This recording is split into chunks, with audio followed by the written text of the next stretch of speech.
Bonjour à toutes et tous. Merci de votre présence pour ce webinaire de présentation sur le premier degré. Donc, je vous propose dans un premier temps que nous nous présentions ici à Nantes, à la DRH de l'Agence pour l'enseignement français à l'étranger. Donc, je suis votre serviteur, Bernard Pujol, le directeur des ressources humaines. Avec moi aujourd'hui, Fabienne Chartier, la chef du bureau du recrutement des voyages et des missions. Bonjour, Sylvie Roche, chargée du recrutement des personnels du premier degré. Bonjour Marie Bonnier, chargée de recrutement. très bien. Donc voilà, on va essayer de faire une présentation qui vous aide à mieux comprendre un petit peu le process et de candidature et de recrutement. Premièrement, pour vous préciser comment ça va se passer, nous avons coupé les micros, nous avons coupé vos caméras. C'est pas parce qu'on ne souhaite pas vous voir, mais c'est parce que c'est pour faciliter le débat. En revanche, le chat est ouvert. Le chat, si vous avez des questions, c'est sur le chat que vous les posez et nous les prendrons au fur et à mesure et nous essaierons d'y répondre pendant le petit webinaire que nous assurons. Ce webinaire est aussi enregistré et il servira de podcast si jamais vous vouliez réentendre les belles choses que nous allons vous dire ou bien si des collègues qui n'ont pu se connecter voulaient écouter la présentation que nous allons faire de sur ce webinaire pour les personnels du premier degré. Alors, dans un premier temps, je vais vous donner quelques éléments sur l'agence. Alors, je ne vais pas rentrer dans les détails trop parce que il y a 2 semaines, nous avons eu un nouveau site à l'agence sur lequel vous allez retrouver, au-delà de la très jolie photo qui présente la EFE, mais quand vous descendez un petit peu, vous allez retrouver plein d'informations, y compris des informations sur le recrutement et sur la DRH. Et donc, c'est dans ce dossier-là que vous allez pouvoir trouver des informations sur votre envie de recrutement auprès du réseau des lycées français à l'étranger. Quelques informations sur ce réseau quand même, parce qu'il y a des notions importantes qu'il faut que vous ayez. Par exemple, le nombre d'établissements dans le réseau et les différents types d'établissements que nous avons. Donc, vous allez être amené à travailler dans 2 types d'établissements sur les 3 que nous avons, soit des établissements en gestion directe, donc ce sont des établissements qui sont une déconcentration de l'agence et qui sont des établissements un peu comme un EPLE en France pour le second degré, vous voyez, une école en France, mais pilotée donc directement par Paris. Et puis vous avez une autre catégorie d'établissements sur laquelle vous risquez d'être recruté. Ce sont des établissements qu'on appelle conventionnés. Alors, pour vous donner un petit chiffre, on est à peu près à 68, je crois, EGD, 68, 69. On est à 170 à peu près conventionnés. Alors, les établissements conventionnés, la spécificité de ces établissements, c'est bien que ces établissements sont des établissements dont la gestion est assurée par des parents d'élèves, par exemple, par une association de parents d'élèves, soit par un board, soit par un autre organisme qui gère, si vous voulez, l'établissement. Et quand on dit gérer, ça veut dire qu'il gère les finances de l'établissement et aussi le recrutement de certains personnels de l'établissement, notamment les personnels de droit local. Il y a une troisième catégorie dans laquelle que vous allez rencontrer obligatoirement parce que vous serez en réunion avec eux, etc. Ce sont les établissements partenaires qui sont autour de votre établissement où vous risquez d'être recruté. Ces établissements partenaires sont des établissements qui sont gérés complètement par un partenaire privé, une association. Et donc, l'agence n'intervient pas dans ces établissements au niveau des personnels. En revanche, sur ces 3 catégories d'établissements que je vous ai données, qui regroupent à peu près 580 établissements et qui nous permettent de travailler dans à peu près 130 pays dans le réseau, ces établissements sont tous homologués. Et c'est vraiment ça qui est très important. C'est-à-dire qu'ils sont tous reconnus par l'éducation nationale comme correspondant aux normes d'enseignement d'un établissement en France. Et donc l'accréditation, c'est-à-dire l'homologation, est donnée non pas par l'AEFE, mais bien par le ministère de l'Éducation nationale. Et vous aurez à vivre certainement, pour ceux qui nous rejoindront, dans votre mission, une visite d'homologation, c'est-à-dire que tous les 5 ans, tous nos établissements sont, entre guillemets, inspectés pour voir si les critères d'homologation sont respectés et si cela permet vraiment de poursuivre la relation entre l'AEFE, le ministère et l'établissement. Donc ça, c'est un caractère important parce que vous êtes aussi, vous, les personnels du premier degré, c'est-à-dire que vous soyez personnel de direction, enfin, souhaitant devenir personnel directeur d'école, j'anticipe sur peut-être une réforme du système, soit directeur d'école, soit formateur aussi, puisqu'on a des formateurs du premier degré certainement parmi vous, vous êtes des garants de l'homologation. Vous êtes des garants de l'homologation, vous êtes les garants du système français, parce qu'on est dans des établissements à l'étranger, on est des établissements privés à l'étranger, sauf que nous avons une mission de service public d'enseignement. Et cette mission de service public d'enseignement, vous en êtes les garants au même titre que le chef d'établissement, bien entendu, au même titre que les enseignants du premier comme du second degré. C'est tout un contexte comme ça qui doit être responsable de respecter les critères de l'homologation dans le réseau. Donc ce sujet-là est quand même un sujet fondamental en termes, si vous voulez, de contexte général de ce réseau. Le deuxième contexte général sur lequel vous allez, dans certains cas, être un peu concerné, mais pas tous, c'est que ce réseau des lycées français à l'étranger, depuis 2018, est un réseau qui a pour objectif présidentiel de doubler ses effectifs. Donc le développement est une question qui concerne à la fois les établissements dans lesquels vous risquez d'être affectés, mais qui concerne aussi les nouveaux établissements qui vont nous rejoindre. À partir de ce moment-là, la question fondamentale de ce réseau, aujourd'hui, puisqu'on se développe, c'est la formation. C'est la formation des personnels du réseau, d'abord, des personnels qui sont dans nos établissements, mais c'est aussi la formation peut-être de futurs personnels qui pourraient intégrer le réseau. C'est aussi la formation des personnels de droit local qui sont dans des établissements partenaires ou dans nos conventionnés ou dans nos EGD, mais qui n'ont pas suivi un cursus initial de formation. Donc cette formation, elle est au cœur du réseau. Si vous avez, pour certains peut-être vous l'avez déjà vu, mais si vous n'avez pas vu, je vous conseille de regarder le discours de la directrice de la l'AEFE qu'elle vient de faire pour souhaiter la bienvenue et le début de l'année scolaire. Vous y retrouverez des propos beaucoup plus clairs et beaucoup plus explicites que les miens sur cette partie-là. Donc, pour assurer cette formation, l'agence a créé 16 instituts de formation qui ont pris leur envol officiel en janvier 2023. Et ces 16 instituts de formation sont amenés à gérer ce qu'on appelle un plan régional de formation pour les personnels du réseau de l'enseignement français à l'étranger. Alors, je dis ça parce que certains de vous, vous allez tous être concernés un petit peu. Les directeurs d'école parce que vous allez être les garants aussi de la formation dans votre établissement au sein de la cellule de formation continue. Les maîtres formateurs parce que vous allez être certainement engagés dans des formations établissements, mais aussi des formations dans la zone avec les IRF, l'Institut régional de formation. Et bien sûr, s'il y a quelques CPA-IEN aussi, dans le cadre, si vous voulez, de la relation que vous avez avec votre IEN, vous êtes un référent sur l'homologation et sur le contrôle presque de qualité dans le cadre de l'homologation. Donc voilà un petit peu la structure générale de ce réseau, telle que je souhaitais vous la présenter en faisant un focus un peu particulier sur le premier degré quand même. Parce que je ne fais pas à chaque fois la même introduction en fonction des personnels sur lesquels on est amené à faire ce webinaire pour vous présenter le recrutement.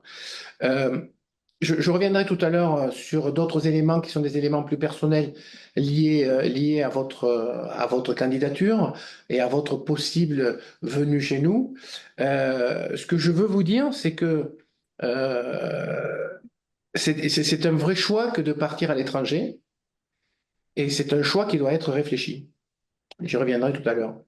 Et alors maintenant, je pense que le mieux, c'est qu'on rentre dans le vif du sujet sur ce qu'est la procédure de candidature, la procédure de recrutement, et je donne la parole à Sylvie qui va vous donner quelques informations sur ce sujet-là. Alors, rebonjour à tous et à toutes. Alors, effectivement, si vous êtes là aujourd'hui, c'est que vous avez dû voir que le site de saisie était ouvert et qu'il refermera qu'il refermera le 30 septembre. Petite précision, parce que j'ai essayé d'anticiper par rapport aux questions que j'ai déjà eues ou par mail ou par téléphone. Lorsque vous vous connectez sur le site, on vous demande un identifiant et un mot de passe, de créer un identifiant et un mot de passe. Essayez de bien les garder parce que vous pouvez revenir plusieurs fois sur votre saisie. Vous n'êtes pas obligé de tout faire en une seule fois. Mais si vous n'avez pas gardé votre identifiant ou votre mot de passe, on ne pourra pas les réinitialiser, donc vous devrez refaire un dossier. Donc, autant que possible, si on peut éviter les doublons, nous, ça nous arrange. Vous faites attention, alors dans certaines étapes du site, l'étape 3, on vous demande votre nom de famille. Je m'adresse plus particulièrement aux femmes qui vont, par exemple, j'ai eu le cas plusieurs fois, c'est pour ça que j'en parle, qui vont candidater sous leur nom de jeune fille et qui vont après communiquer avec nous sous leur nom de femme mariée. Difficile de vous retrouver, surtout, on peut essayer de vous retrouver par votre prénom, mais faut pas que vous ayez un prénom très courant. Donc faites bien attention à ça aussi pour nous. De même que l'adresse mail, essayez qu'elle soit à peu près au même nom que le nom que vous aurez renseigné. Faites attention également à bien saisir votre adresse mail, puisque nous ne communiquerons avec vous que par cette adresse-là, l'adresse que vous aurez saisie. Vérifiez vos spams également au moment où on est censé vous envoyer des mails, parce que parfois avec les adresses académiques, vous êtes beaucoup à nous mettre l'adresse académique. On peut rencontrer quelques difficultés, donc faites attention, ou alors préférez une adresse personnelle si possible. Je saute les étapes, l'étape 6, l'étape des vœux qui est importante, bien sûr, le projet. Faites bien attention à ce projet, l'articulation entre le projet familial, le projet personnel. Mais je pensais surtout à la motivation des vœux. On vous demande de motiver les vœux. Alors, on ne vous demande pas de recoller votre lettre de motivation. Effectivement, on vous demande une lettre de motivation à joindre à votre dossier où on vous demande d'une manière générale vos motivations pour intégrer le réseau ou faire une deuxième mission. Mais là, c'est vraiment motiver les vœux. Pourquoi l'Espagne, pourquoi le Maroc, etc. Donc, c'est pas un copier-coller de votre lettre de motivation. À chaque étape, à chaque onglet de chaque étape, vous avez un texte explicatif en bas de page. Lisez-les bien parce que ça vous aide dans votre saisie. Après, vous pouvez nous appeler, il y a pas de souci. Nos coordonnées sont sur la dernière page du dossier de candidature qui est visible qu'après la validation finale. Si vraiment vous avez des questions, vous pouvez nous appeler et on est là pour vous répondre. Donc, une fois que vous avez validé votre dossier, vous devez nous le renvoyer. Alors, le constituer avec les pièces justificatives, ça n'est pas dématérialisé, attention. Alors, le plus simple, sûrement, en fait, vous faites comme vous voulez, mais c'est peut-être de l'imprimer, d'y joindre les pièces justificatives et de nous faire un seul fichier PDF, très important, de nous l'envoyer via France Transfert. Pour le 4 octobre, essayez de respecter cette date. On ne vous demande pas les avis hiérarchiques pour le 4 octobre. Vous devez en parallèle, effectivement, solliciter votre hiérarchie pour avoir les avis. Donc, tout est indiqué sur le site, tout est indiqué sur la dernière page. Je vous disais, la dernière page qui n'est visible qu'après la validation finale du dossier. Donc, en fonction de si vous êtes en France, à l'étranger, ce n'est pas tout à fait la même procédure. Mais quelle que soit la procédure, vous devez passer par votre hiérarchie. Donc, en France, votre IEN de circonscription, qui lui ou elle enverra votre IADASEN. Et l'IADASEN nous renvoie uniquement la page des avis. On a demandé un retour pour le 18 octobre, des avis hiérarchiques. Cette date ne vous appartient plus. De même que, parce que là j'ai beaucoup la question, la transmission du dossier à votre IEN de circonscription ou à votre chef d'établissement ou si vous êtes à l'étranger, ça vous regarde. C'est-à-dire, nous, ce qu'on vous demande, c'est de l'envoyer le plus rapidement possible, puisque nous, il faut qu'on récupère les avis hiérarchiques derrière. Donc, on n'accuse réception des dossiers quand le dossier est complet. Ça veut dire dossier plus avis hiérarchique. Si vous n'avez pas de nouvelles de notre part au début du mois de novembre, vous pouvez revenir vers nous. Dans la majorité des cas, ça veut dire qu'on n'aura pas reçu les avis hiérarchiques. C'est pour ça qu'on n'aura pas encore accusé réception. Mais bon, voilà. Normalement, le gros des accusés réception va être envoyé dans le courant du mois d'octobre. Ensuite, nous, on va rentrer dans la phase d'étude des dossiers. Donc là, effectivement, entre novembre, décembre, vous n'aurez pas du tout de nos nouvelles, c'est normal. N'appelez pas au mois de décembre en disant j'ai pas eu de vos nouvelles, c'est foutu. Non. Pas du tout, puisque en fait, nous, on fait une présélection, on va faire une sélection des dossiers des personnes qui vont venir en entretien, qui va être validée avec des IEN qui sont à l'agence. Et cette présélection, elle est présentée aux représentants du personnel en groupe de travail. Et ce groupe de travail a lieu au début du mois de janvier, je crois, à la reprise, suite au congé des vacances de Noël. Donc, on vous enverra, vous aurez de nos nouvelles qu'après ce groupe de travail qui a lieu, je ne sais plus, le 7 ou le 8 janvier, le 8 peut-être, je ne sais plus, mais vous n'aurez le 9, voilà. Donc, dès qu'on a présenté aux représentants du personnel, on reviendra vers vous. Donc, 2 cas de figure, bien sûr. Vous n'êtes pas retenu, vous n'êtes pas sélectionné. On vous mettra une petite phrase explicative. Si vous souhaitez, alors on est limité en nombre de caractères parce que ce mail part de l'application. Si cette phrase ne vous satisfait pas, vous pouvez revenir vers nous pour qu'on vous en dise un petit peu plus. Vous pouvez ne pas être retenu en entretien. Je fais juste un petit aparté. Même si vous correspondez au profil, même si, je prends l'exemple d'un directeur, d'une directrice, ça fait 10 ans que vous êtes en poste dans une école de 14 classes et on ne vous fait pas venir en entretien parce qu'on demande donc les avis hiérarchiques et l'avis de l'IA-DAZEN est primordial. C'est-à-dire si l'IA-DAZEN vous met un avis défavorable, vous ne viendrez pas en entretien. Je préfère le dire maintenant. C'est important parce qu'un avis défavorable d'un DAZEN au mois d'octobre, ça sous-entend un refus de détachement au mois de mars. Donc on ne va pas, pour pas vous faire d'ascenseur émotionnel, tout simplement, on vous fait venir en entretien, on est super content, on vous propose un poste et pas de détachement, donc c'est difficile pour vous et difficile pour nous et également. Donc voilà, c'est possible que vous ne veniez pas en entretien à cause de ça.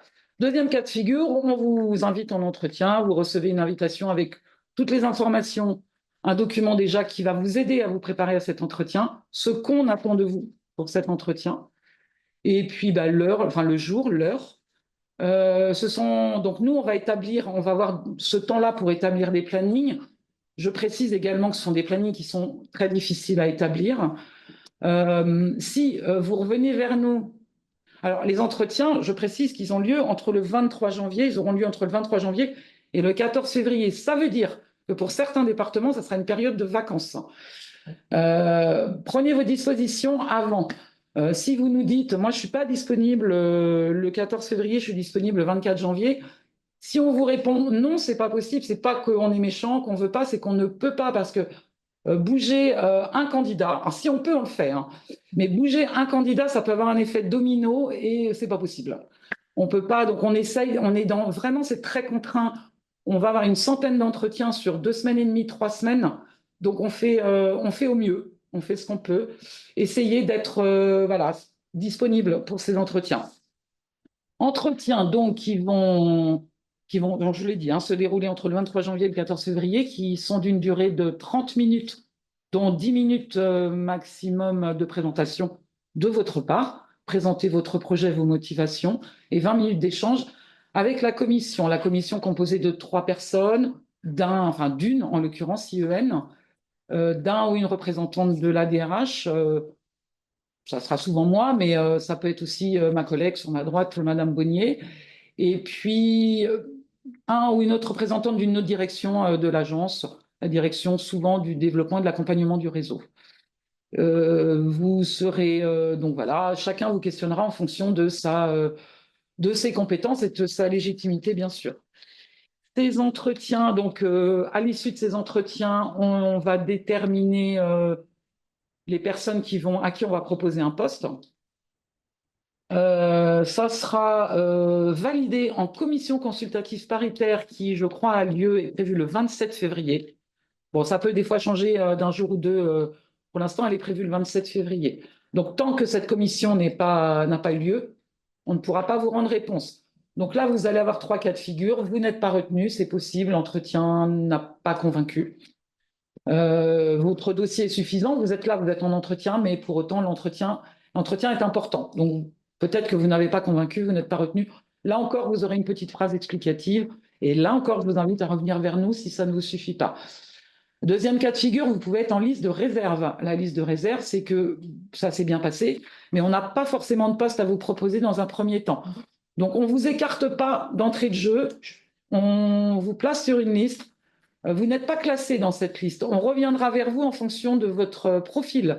Donc, on reprend votre dossier, on reprend le compte-rendu de l'entretien si on a besoin de venir dans la liste de réserve, en cas de poste supplémentaire, par exemple. Et après, on rediscute avec vous, on essaye de voir si on a des postes supplémentaires vers qui. Voilà, on essaye de toujours trouver la bonne adéquation candidat-poste. Troisième cas de figure, vous êtes retenu sur un poste. Et là, on va vous proposer donc un poste. Vous aurez une semaine pour nous rendre réponse. Vous avez le droit, entre la saisie que vous faites aujourd'hui et le début du mois de mars où on vous annonce que vous êtes recruté, vous avez le droit d'avoir changé d'avis ou d'avoir des contraintes qui font que vous ne pouvez plus partir. Donc, vous avez le droit de nous dire un non.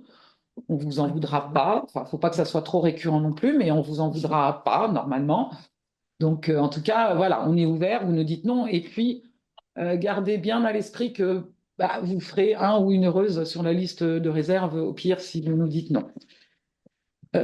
Si vous dites oui, bien sûr, c'est soumis à 2 incontournables, à savoir le détachement, qui, je vous le rappelle, n'est pas de droit.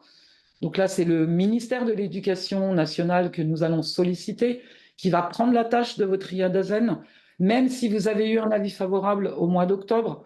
Entre-temps, il a pu se passer des choses dans votre département. Je pense que vous savez mieux que moi les difficultés que peut rencontrer actuellement l'éducation nationale. Donc, si on vous dit non, c'est pas qualitatif, hein, c'est vraiment sur problème d'effectifs dans le département et ils veulent vous garder, quoi. Donc, voilà, le détachement qui est un incontournable. Vous ne partirez pas sans avoir eu ce détachement. Et puis, l'agrément du poste diplomatique. Donc, tant que vous n'avez pas ces 2 réponses-là, alors c'est pareil, même si on vous dit le 1er mars, OK, on vous propose un poste à, je sais pas où, à Barcelone, ça ne veut pas dire qu'on va vous dire le 15 mars, oui, oui, c'est bon pour le détachement, c'est bon pour l'agrément. Ça, après, nous, ça ne nous appartient plus. Nous, on fait les demandes auprès du ministère de l'Éducation nationale et des ambassades concernées. Après, ils nous rendent réponse quand ils nous rendent réponse. Donc, voilà, c'est pas. Vous pouvez revenir vers nous si vraiment vous n'avez pas de nouvelles, mais attendez quand même à minima le mois d'avril avant de vous inquiéter. Donc ensuite, vous avez eu l'agrément, vous avez eu le détachement. Donc, a priori, tout est bon pour vous. Bon, là encore, vous avez le droit aussi d'avoir un imprévu de dernière minute, de nous dire non, hein, mais donc là, en théorie, vous allez pouvoir partir. Donc là, on vous remet, entre guillemets, entre les mains de nos collègues de la gestion administrative et financière qui vont établir votre contrat et qui vous géreront à l'étranger de la même façon qu'une personne aujourd'hui vous gère au sein de la DSDEN. Et puis également entre les mains du bureau des voyages qui s'occupera après, ensuite de votre départ et de votre déménagement. Je pense que j'ai tout dit. Merci Sylvie. Moi, je vais peut-être reprendre la parole sur les entretiens parce que c'est un moment important. Parce que, si vous voulez, grâce à l'analyse du dossier que l'on fait, grâce au travail qui est mené par les équipes, quand on vous fait venir, c'est qu'on pense que les compétences pour être directeur d'école ou MFE ou CPAUN à l'étranger sont acquises, puisqu'on travaille sur des compétences avérées que vous nous avez données dans le dossier. En revanche, tout va se jouer, ou beaucoup de choses vont se jouer lors de l'entretien. Et dans cet entretien, il faut que vous soyez en capacité de démontrer que les compétences, vous les avez, mais surtout que vous vous êtes projeté sur ce qu'est un poste à l'étranger et comment vous allez presque vous y investir. J'exagère un peu parce que c'est difficile, vous ne connaissez pas. Néanmoins, à partir d'aujourd'hui et à partir du moment où les postes ont été publiés, vous pouvez dès maintenant vous renseigner sur l'école sur laquelle vous candidatez, sur le nombre de classes, sur le nombre d'enseignants, sur le directeur que vous remplacez ou la directrice que vous remplacez. Est-ce que la maîtrise de la langue est importante? Et du coup, j'ai une question là-dessus, je vous le dis de suite. Si vous devez nous justifier d'une maîtrise de la langue, il faut le faire par un organisme certificateur. Et par exemple, si c'est sur de l'anglais, il nous faut un minimum un B1, hein. Il faut être très clair, il faut un B1, c'est le minimum attendu pour prendre un poste à l'étranger. C'est la même chose pour l'espagnol, c'est la même chose pour l'allemand. Aujourd'hui, on a besoin de certification en langue qui soit une réelle maîtrise. Donc, vous avez le temps, vous vous y mettez, vous y êtes déjà certainement mis, et donc vous le faites valider, vous le faites certifier, c'est parce que le déclaratif nous pose un problème à un moment donné, et vous savez qu'on peut avoir des ambassadeurs qui, notamment sur la maîtrise de la langue qui n'est pas acquise, nous disent, eh ben, nous, non, on a besoin notamment de quelqu'un qui maîtrise tout à fait la langue étrangère du pays, la langue du pays, qui est une langue étrangère pour nous, parce que les trois quarts des familles sont des familles du pays qui ne parlent pas français. Et donc, dans la relation que je vais avoir, que vous allez avoir avec eux, il faut qu'il y ait une vraie maîtrise de la langue, et notamment les trois langues essentielles. Pour nous, c'est anglais, espagnol, allemand. Et en fonction de vos vœux, c'est sur ces trois langues-là que vous devez avoir une certification. Et c'est surtout pour les directeurs d'école que cette notion est importante. Et donc, sur l'entretien, je reviens, l'importance quand même d'être, non pas que dans du déclaratif non plus, je sais faire ça, j'ai fait ça, j'ai fait ça, mais vraiment d'être dans une projection. Et si vous annoncez des choses, étayez-le par des exemples, étayez-le par. C'est un entretien professionnel, hein. C'est pas un concours, mais c'est quand même un entretien professionnel où vous allez être en concurrence, comme ça avait été dit. On va recevoir 120 à 130 personnes. Donc, il va falloir qu'on fasse des choix. Et les choix les plus éclairés, ça sera d'essayer de trouver la bonne adéquation entre votre profil, l'entretien que vous avez fait et les postes que vous avez sollicités. Et c'est ça le travail qui est fait derrière avec les équipes qui nous entourent pour faire ce travail-là. Donc, c'est quelque chose qu'il faut vraiment essayer de prendre comme étant un moment important, sans vous mettre une pression au risque de ne pas être en capacité de parler, etc.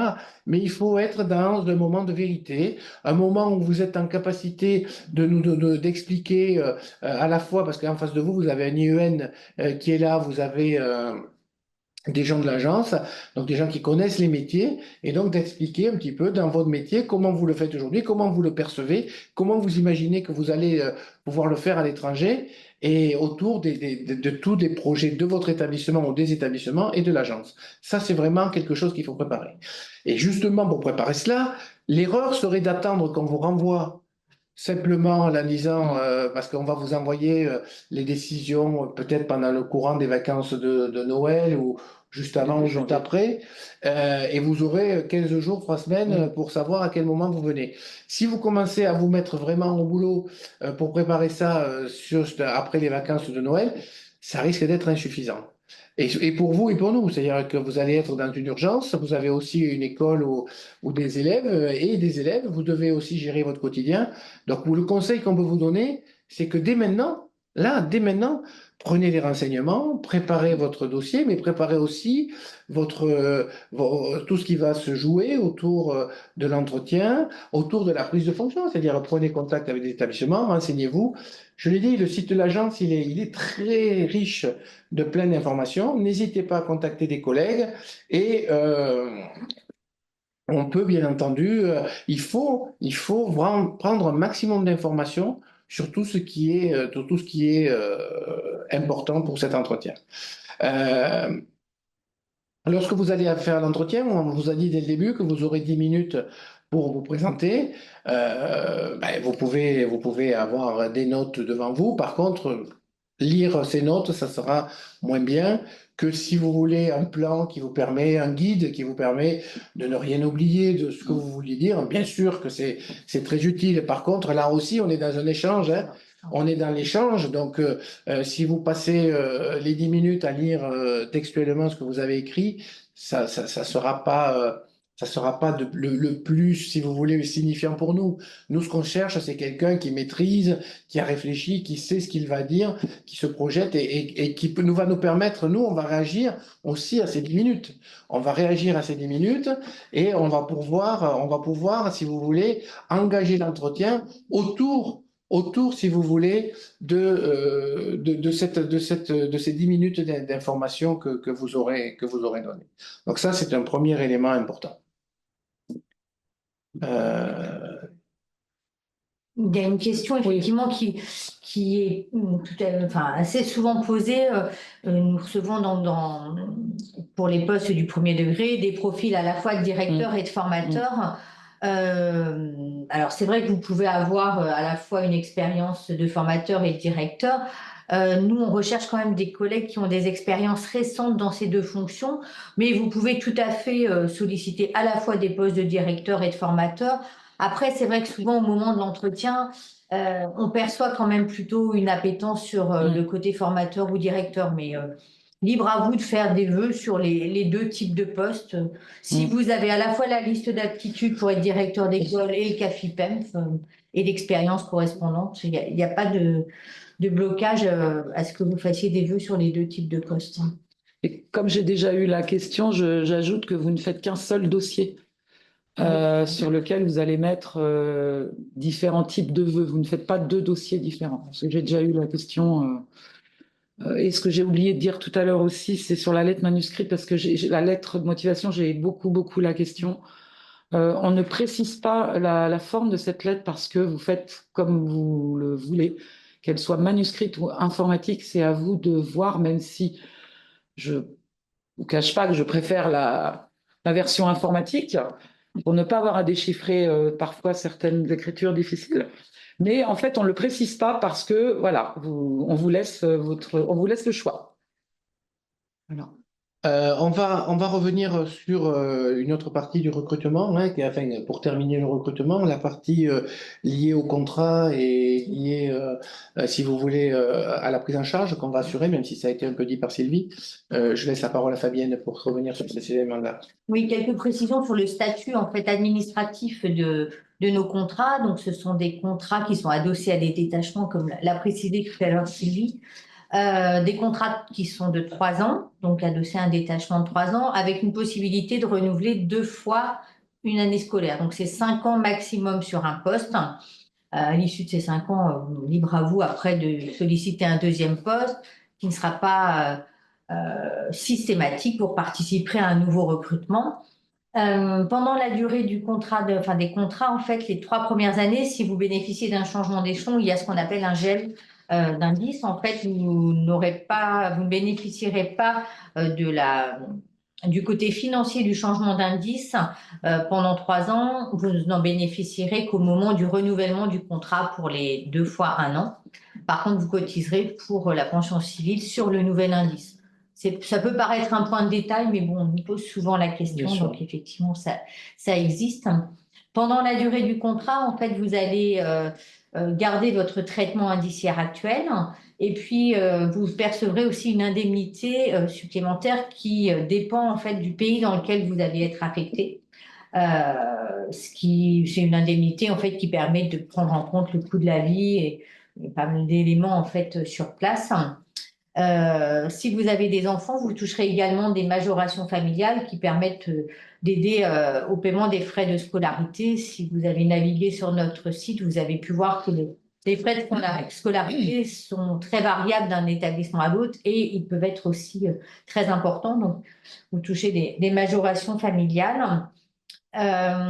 Concernant la prise en charge des voyages et du déménagement, donc l'agence prend en charge le voyage de nomination pour vous et votre famille, le voyage de fin de contrat à l'issue des 5 ans ou des 3 ans ou 4 ans si vous ne souhaitez pas aller jusqu'au bout des 5 ans, mais on attend normalement un engagement de 5 ans si tout va bien.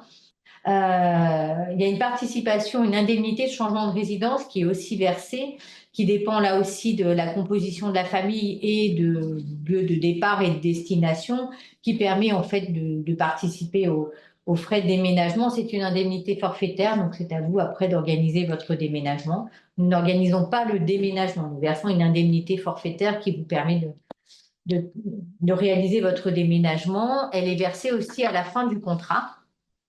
Et en cours de contrat, il y a des voyages de congé qui sont pris en charge, soit tous les ans, tous les 2 ans ou tous les 3 ans. Ça dépend là encore du pays dans lequel vous êtes affecté, nommé. Voilà. Et sur cette indemnité de changement de résidence, c'est pas un déménagement complet qui vous sera versé. Je crois que c'est important que Ouais. vous ayez ça en tête aussi. C'est une indemnité d'accompagnement qui est non loin d'être négligeable, mais qui vous permet une installation, un petit déménagement pour que vous puissiez vous installer dans le pays dans lequel vous êtes affecté. Moi, je voudrais revenir, si vous me le permettez, sur la problématique liée au choix que vous faites aujourd'hui ou que vous allez faire ou que vous avez déjà fait de venir à l'AEFE. Il faut que ce soit un choix éclairé. Pourquoi? Parce que ça a été dit tout à l'heure par ma collègue, mais je crois que c'est important d'y revenir.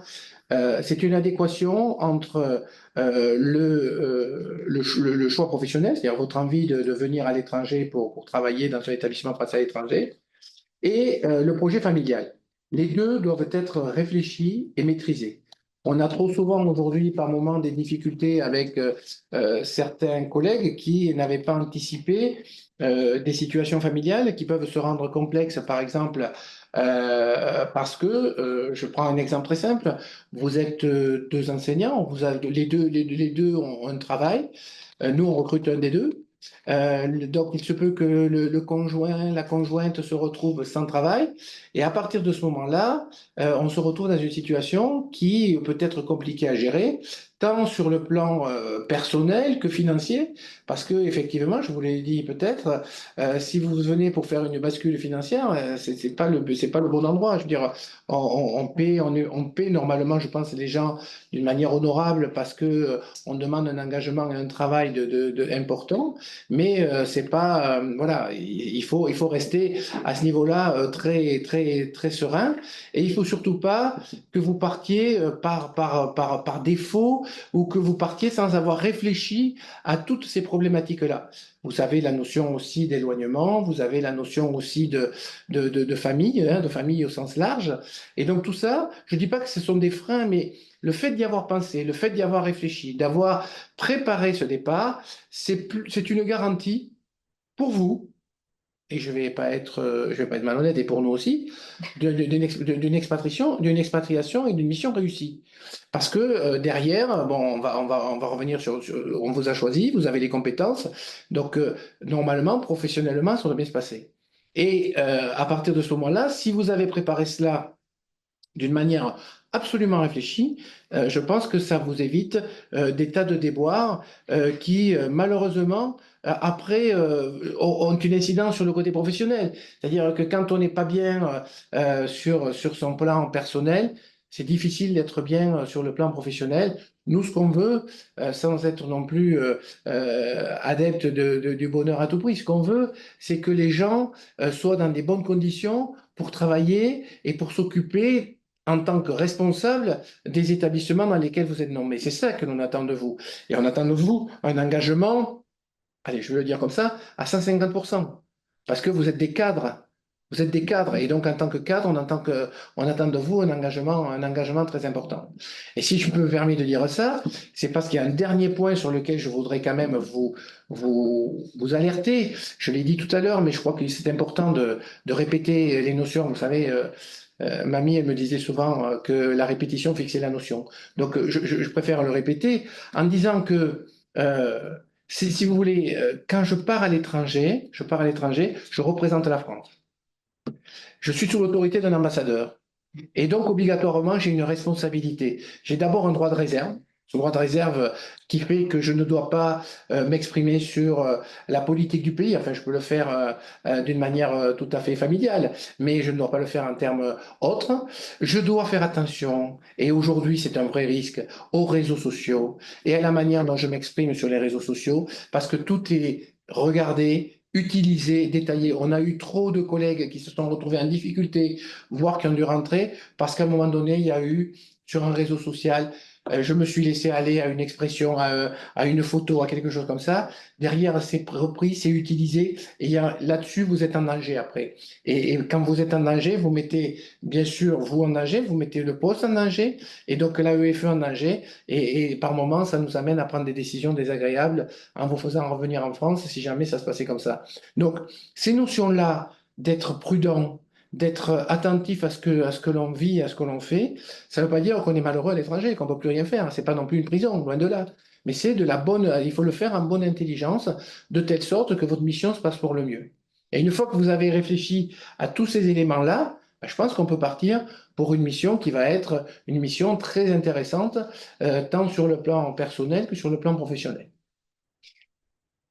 L'autre chose importante par rapport à tout cela, c'est que quand vous partez à l'étranger, vous devez avoir envie d'aller à l'étranger, envie de vous confronter à la culture du pays dans lequel vous allez. Si vous allez là-bas et que toutes les 3 minutes vous dites ah, qu'est-ce que c'était mieux la France, ben, il faut peut-être y rester en France. Donc si vous partez là-bas, il faut avoir cet esprit d'ouverture, cet esprit qui vous permettra de mieux vous adapter, d'être plus vite, si vous voulez, en capacité de vous exprimer au niveau professionnel dans l'établissement où vous serez nommé. Alors, je ne veux pas être trop négatif avec ça, mais malheureusement, aujourd'hui, ce sont des éléments qui viennent perturber les missions des collègues. Et nous, ce qu'on veut, c'est que vous partiez avertis de telle sorte que vous réussissiez votre mission, que vous soyez pleinement gratifié dans la mission qui sera la vôtre, qui sera une mission intense, avec beaucoup de travail, avec beaucoup d'engagement, avec un nouveau métier, hein, parce que vous allez refaire le métier soit de directeur, soit de formateur d'établissement, soit de CPAEN, mais c'est un nouveau métier à l'étranger, parce que le contexte est différent, on n'avait pas les repères français, l'IEN, il est loin de vous souvent, c'est pas votre supérieur hiérarchique, le supérieur hiérarchique, c'est votre chef d'établissement, et ça c'est très important. Et donc, à partir de ce moment-là, si vous voulez, ça veut bien dire que la relation et l'adaptabilité qui doit être la vôtre, elle n'est pas la même, elle est différente. Donc, en vous nommant, alors je vais parler des directeurs d'école, en vous nommant dans un établissement, vous devenez un adjoint du chef d'établissement. Mais l'autorité sur les personnels, c'est le proviseur qui l'a, et vous, contrairement à la France aussi, vous avez une autorité sur les personnels. Alors que l'IUN n'est pas votre supérieur hiérarchique, il est un supérieur fonctionnel et vous travaillez avec lui, bien sûr, sur tous les aspects pédagogiques et de vie de l'école, puisque c'est avec lui que vous allez travailler au quotidien. Mais vous voyez, ces notions-là, elles sont quand même au cœur d'un engagement qui est quand même très différent de ce qu'on vit en France aujourd'hui. Et je crois que c'est important qu'on vous le rappelle, qu'on vous donne ces éléments-là pour que vous vous prépariez comme il faut à cette prise de fonction à l'étranger, parce que c'est quand même très important.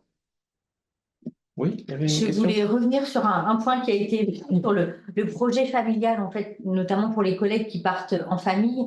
On a eu parfois des candidats qui n'avaient pas préparé suffisamment leur famille, notamment les enfants, à un départ à l'étranger.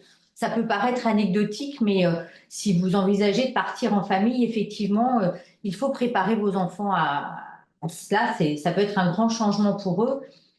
Et quand vous formulez vos vœux, assurez-vous que dans les établissements ou dans les villes dans lesquelles vous demandez le poste, il y a bien une possibilité de scolarisation pour vos enfants.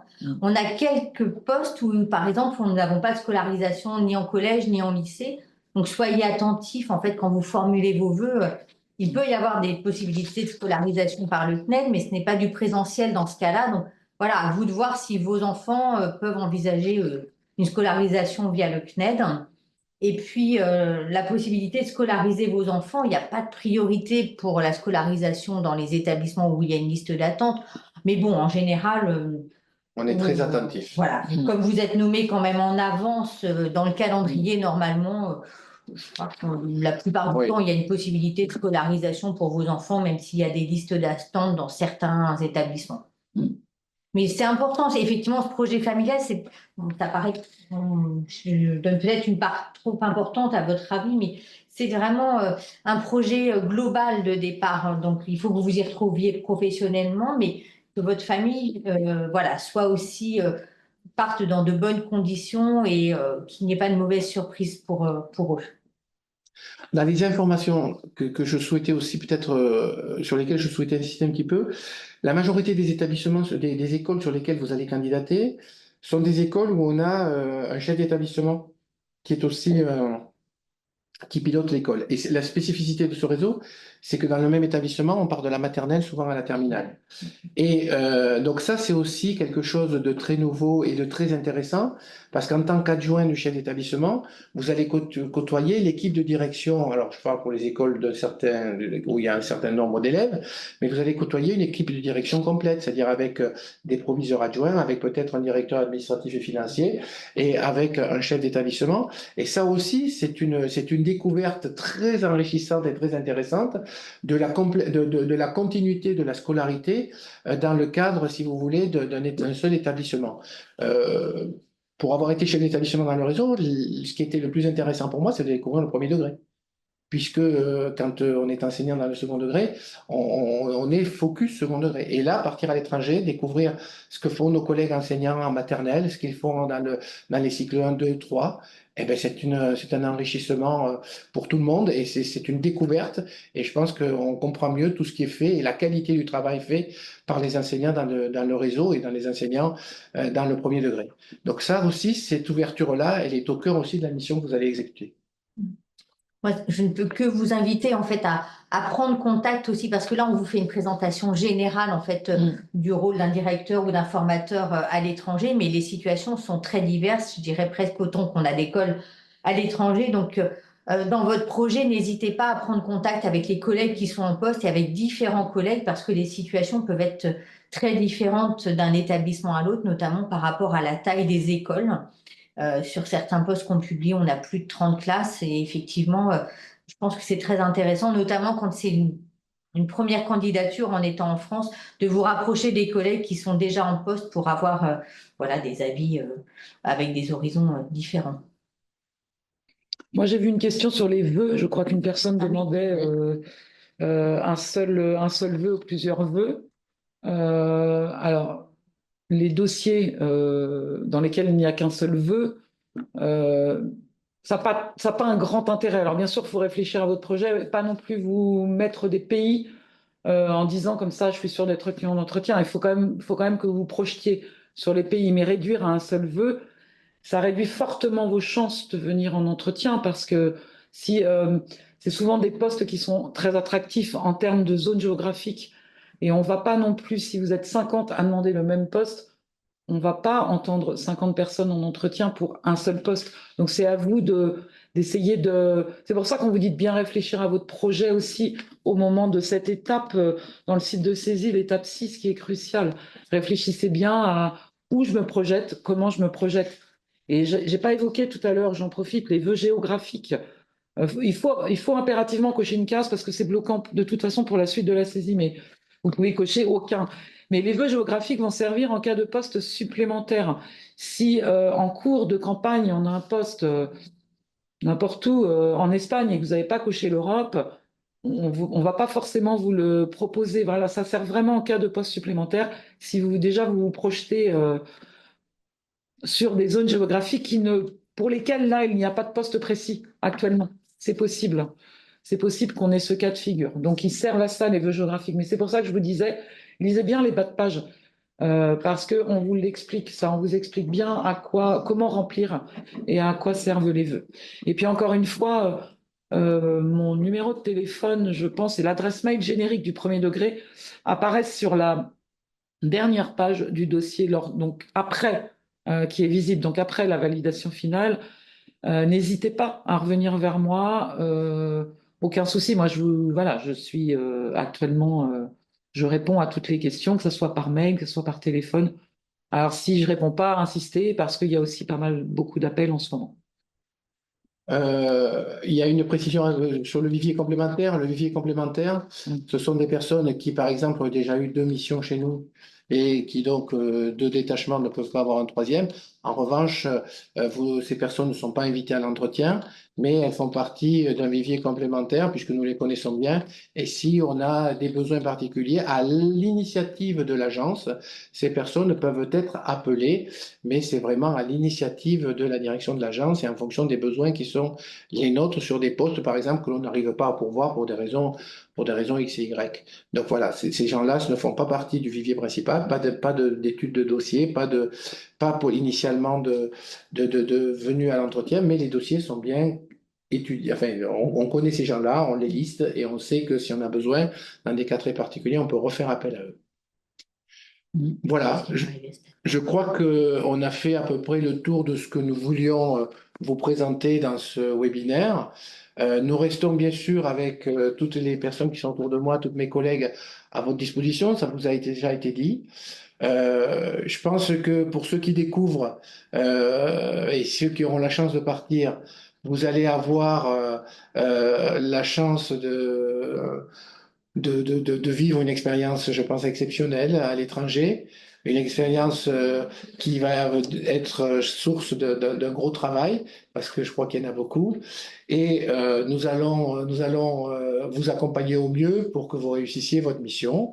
Et je vous souhaite le meilleur. Donc, je sais que l'année a commencé pour vous tous et que vous êtes tous au travail là depuis maintenant quelques semaines. Je vous souhaite une bonne année scolaire dans les établissements où vous êtes actuellement. Et puis peut-être à très bientôt dans le réseau des lycées français à l'étranger. Et s'il y a des gens pour qui nous n'avons pas répondu, nous essaierons de vous amener des réponses sur les questions qui ont été encore les vôtres auxquelles nous n'avons pas répondu aujourd'hui. Oui, il suffira de nous contacter pour poser ces questions directement à l'adresse mail qui vous a été donnée. Très bonne fin de journée et puis très bonne continuation. Au revoir. Au revoir, Au revoir. merci.